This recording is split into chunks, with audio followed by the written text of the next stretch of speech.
Welcome to Bats, Balls and Breaking Zones podcast. Today we are doing part 2 of our Fantasy F1 Championship. For better understanding, listen to part 1 first. In part 2, we will be selecting the teams and drivers that will tackle our 16 race calendars. The rules for selecting the teams and drivers are that you can pick any 12 teams with 2 drivers each. The catch is that the drivers have to have driven for the team you put them in at some points in their career. For example, Ayrton Senna can only be placed at McLaren, Williams, Lotus or Tolman. Thank you very much for that intro. Sorry, I got something stuck in my throat there. I think I'll go first. I don't know if everyone's going to agree with mine, but as Janushin's always remind me, that's the point. Okay, so I want to start off with Ferrari. So for my 2 drivers for Ferrari are Schumacher and Vettel. Just because, I've always loved Vettel, but I think there's no way you can choose Ferrari without Michael Schumacher. You just can't. And then I know it didn't really work out for Seb and Ferrari together, but I've always loved Sebastian Vettel, so I had to put him there. McLaren, it was really tough because McLaren has had a lot of great drivers. But I think Kimi Räikkönen at McLaren is just so iconic. I think he was so quick at McLaren, especially 2005. And the driver I was going to pair him with it's really difficult, but I decided to actually go with David Coulthard, which I understand is probably not the most glamorous driver you could ever choose for McLaren, but I did want the drivers to complement each other, and I just think that Kimi and Coulthard went together well. Then at Williams, Williams is another team that's had a lot of great drivers, but I've chosen Senna and Prost at Williams. Red Bull was also, I wouldn't say tough, but I just think that Max Verstappen and Daniel Ricciardo is one of the best driver pairings ever. I think they're really awesome together.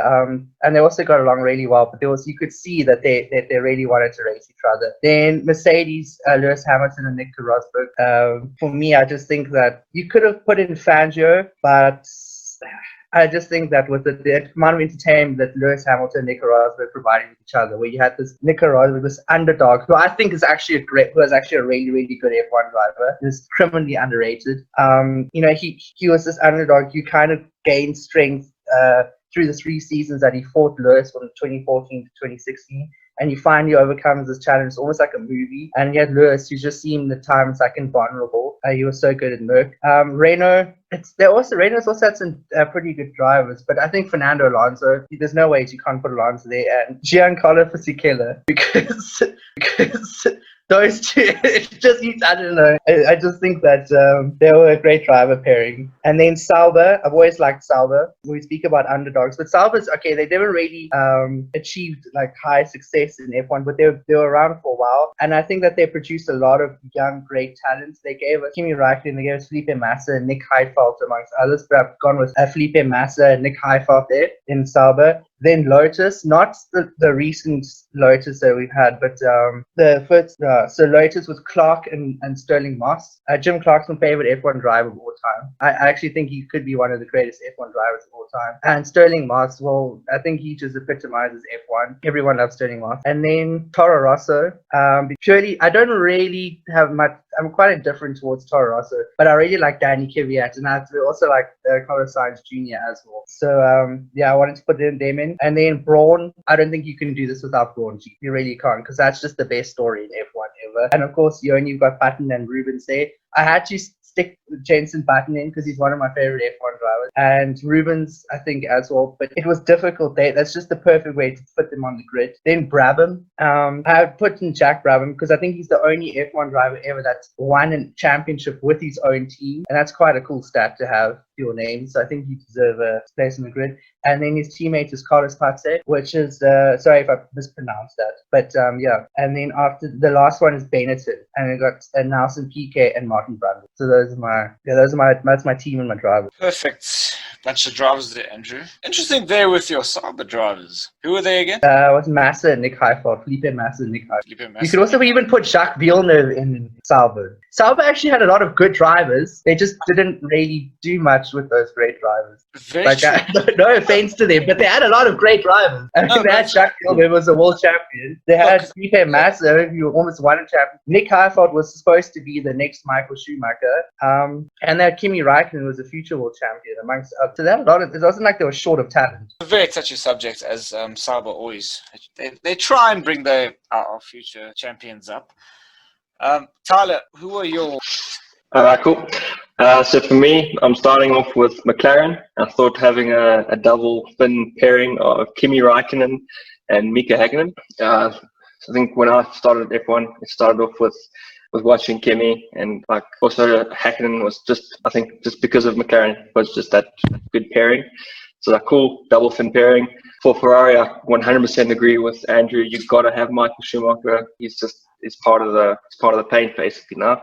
Then I had Alberto Ascari, just having some old school back in there. Cool. Then I went on to Mercedes, and I thought, cool, there's a number of drivers we can put in here. But I went with Lewis Hamilton and Nico Rosberg as well. It was sort of they were against each other in cars all the way up to F1. Then, obviously Lewis absolutely dominating and Nico winning one and then being like, cool guys, I'm out. But I did like there was a lot of heat, quite a toxic relationship, which was always great to watch. Then I had Tyrrell on the grid with Sir Jackie Stewart and Jody Scheckter. Bringing the South African on the grid there, I just had to do it. Definitely worked him into my grid. I then had Benetton with Jean Lacey and Riccardo Patrese, just two absolutely amazing drivers. And yeah, Benetton just I think a classic team. I think we had had those classic teams in today's grid. It would just be amazing. Then with Williams, when I think of Williams, I think of Alain Prost and Nigel Mansell, and that beautiful moustache. I think that would have been just a powerhouse for pairing. Probably would have burnt down everything, but that would have been a power Williams team. Then same with the John Player Special Team Lotus with good old Senna in that John Player car and Jimmy Clark. I think that would have been great. I think also when you think of Senna, you think of sort of that the MP4. But also you think of that John Player Special, so I just had to have him there. Then I had Jordan with Eddie Irvine and Damon Hill. I like the team, great drivers. I think they would have done well. Then I had March Engineering with old Ronnie Peterson and Nicky Lauda. Ronnie Peterson was absolutely a great driver. He was just sort of taken away from racing just a bit too early, but absolutely great driver. Pairing him with Nicky Lauda would have been fun. And I had Fittipaldi Automotive with Emerson Fittipaldi and Kiki Rosberg. Just to put that in, I think that was great. It was definitely a later addition to my grid. Then at Team 11, I had Maserati with Sir Sterling Moss and Fangio. Fangio was originally partnering Lewis, but I was like, nah, got to have him with Maserati. I thought it was great. And then last but not least, I think Andrew said you cannot have a grid without Brawn. It was just that Cinderella story with Jenson Button and Rubens Barrichello, because you can't have anyone else. But definitely, I think Jenson and Brawn stole our hearts in 2009. Definitely love to have some of that back on the grid. That would be my 12 race team. I think we agree with you, especially on the Brawn GP team. What a story there.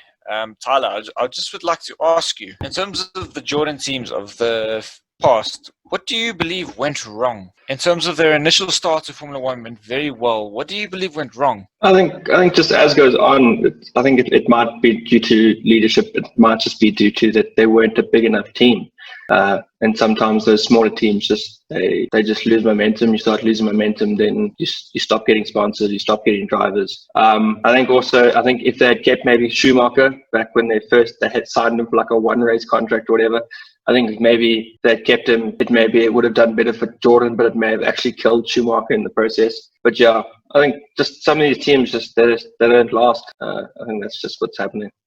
You can see it with Haas as well. I mean, they just had a massive impact, and they're fizzing out. I think that may have been the case with Jordan. It's very interesting, and I'm sure we can agree we don't want that in Formula One. And obviously, Tyler, I can see you've gone with it's a very classic drivers. Not many new drivers around there. Is there any reason why you've gone with most classical drivers? I don't know. I think when I look at sort of the past 10 years of racing, it's basically been the Lewis and Sebastian show. Where sort of like, I think when I look back, it might be very biased, but when I look back, it's sort of like, especially sort of in the 90s, 80s, I just felt like there was just a lot more competition. And there was more classic drivers, and sort of going even further back with the sort of, with this Fangio, Sterling Moss, all of those guys, they were just ridiculous people. They had just amazing courage that if they were getting in a car, like they could have died. I just think that those oaks were just absolutely amazing. And to have that on maybe a current grid may have been amazing, just to see like them just absolutely sending it around the track with just no fear. Absolutely. I couldn't agree with you more, Tyler. All right. Janushan, on to you. What is your thoughts on this? Okay, so I've gone for a completely different approach here in picking mine. I've basically just gone for the strongest possible grid. I haven't thought about how the drivers will get along with each other. I've just put the best drivers in the cars. So basically, I've said with the teams, That's how we like it, eh? with teams like McLaren and Ferrari, I've tried to take the drivers that have other options, for example, like Schumacher, you'll see, to a different team because they have other options to fill their seats. So I agree with Tyler. McLaren must be listed first with Senna and Hakkinen. I've gone Ferrari with Gilles Villeneuve and Ascari. I think Gilles Villeneuve was like Ronnie Peterson taken away far too soon and would have probably won championships. For Williams, I've gone with Mansell and Gilles' son, Jacques Villeneuve. I think I was very close to going Keke Rosberg here, but I thought Gilles Villeneuve, somebody who gets a lot of hate, but he came into Formula One very young for the time and won his championship in his second season. He is arguably on par. The start of his career was on par with Lewis Hamilton. Those first 2 seasons, he won the same number of races as Lewis won in 07, in 96, and then won a championship in his second season. He then just went and made some poor decisions after that. But as a driver, I think great driver. Then I've got Brabham with Jack Brabham and Graham Hill, 2 multiple world champions. I think great pairing. I've also got Team Lotus with Jim Clark and Emerson Fittipaldi. With Fittipaldi, Senna and Hakkinen, they can rotate whichever team they want to drive for, whether it's Lotus or McLaren. I just think Senna and Hakkinen being at McLaren is more iconic. Then for Mercedes, I've gone with Lewis Hamilton and Sterling Moss. Renault with Alain Prost and Alonso. Red Bull, Sebastian Vettel and David Coulthard. To fit Jackie Stewart in, I've put you, Tyler, you put Tyrrell, I think. I put him at BRM with Niki Lauda. So 3-time world champions, teammates. Great fireworks in that garage.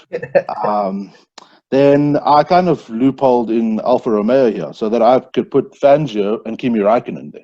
Because they both technically drove for Alfa Romeo, just completely different eras, probably different teams, different factories, but they were both called Alfa Romeo. I've also gone for Benetton with Jenson Button and Nelson Piquet. And then I've picked Jordan simply because I can put Michael Schumacher and Damon Hill in their cars, even though the team wasn't that great. They had great drivers, so I've used them for that purpose. Okay, thank you, Janushin. A couple of questions here for your lineup, Janushin. Should we all agree on everything? Why Kimi at Alfa when he's won the championship with Ferrari and succeeded at McLaren? Like I said, I felt McLaren and Ferrari had other options, whereas if you didn't put him at Alfa, you don't really have many better options.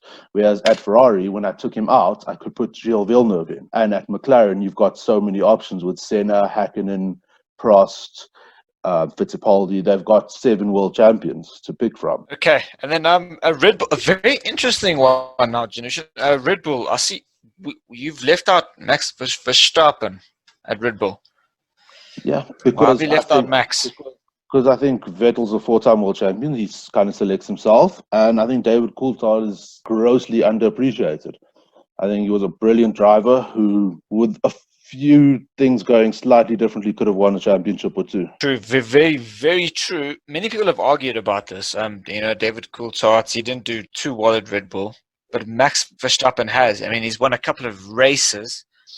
So could you elaborate more on that? David Coulthard won races for Williams and McLaren. Okay, understood. So you believe... I just believe David Coulthard's better than Max Verstappen. Max Verstappen. Okay. Very interesting. That's quite a statement, but okay.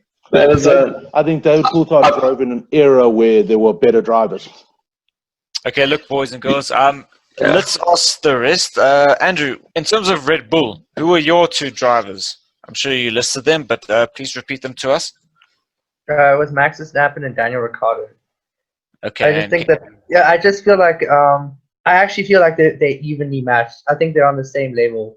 Like, I really do. I actually rate Daniel Ricciardo that much for on the same level as Max Verstappen. And I feel like, in a way, they were the perfect driver pairing because they achieved something that is very hard to achieve in F1, where you have 2 very strong, almost like equally talented drivers in a competitive team, say the least. And it's hard to get that. Like in F1, you need that obviously, I believe you need a first and a second driver because there can only be one winner. So you need a first driver who's simply brilliant, and then the second driver can't be as good as him, but must still be good to fend off everyone else. But Red Bull, there was such a perfect balance between Max and Ricciardo that I don't see either of them as a second driver. They were both good enough to be the first drivers, but they had one or two incidents, but on the whole, they made it work. I just thought it was one of the strongest driver pairings I've seen in F1. Dallas, before you go on, can I just say, Yes. Andrew did include both of my Red Bull drivers in other teams, if I'm not mistaken. He does have Coulthard and Yeah, because I have Coulthard at McLaren and Vettel at Ferrari. Yeah, I do think Coulthard was unlucky. He was always the bridesmaid, never the bride when it came to the championship. I think, like I said, there was just better people. And then backing him for the Red Bull seats, I think in your guys' scenarios, is he didn't go there to win races or championships. I think he went there to build the team. And I think he did a great job at that. Just to back him on that move. Yeah, you could argue scored their first ever podium in Monaco. Yeah. And you could argue that Coulthard helped build the team that brought Vettel all the success. Absolutely. Very good point there, Janishan. I did like how we bar maybe a few outliers. Like a lot of us have actually selected like quite a few of the maybe not all of us like in the same teams and drivers and stuff. Yeah, but there are quite a few similarities. Yeah. Thank you so much, ladies and gentlemen. It's been me, Dallas Tiley, Janishan Nair, Andrew Smith, and Tyler Goodburn on Bats, Balls, and Braking Zones. Bit of a fun series this week. Please stay tuned. Thank you very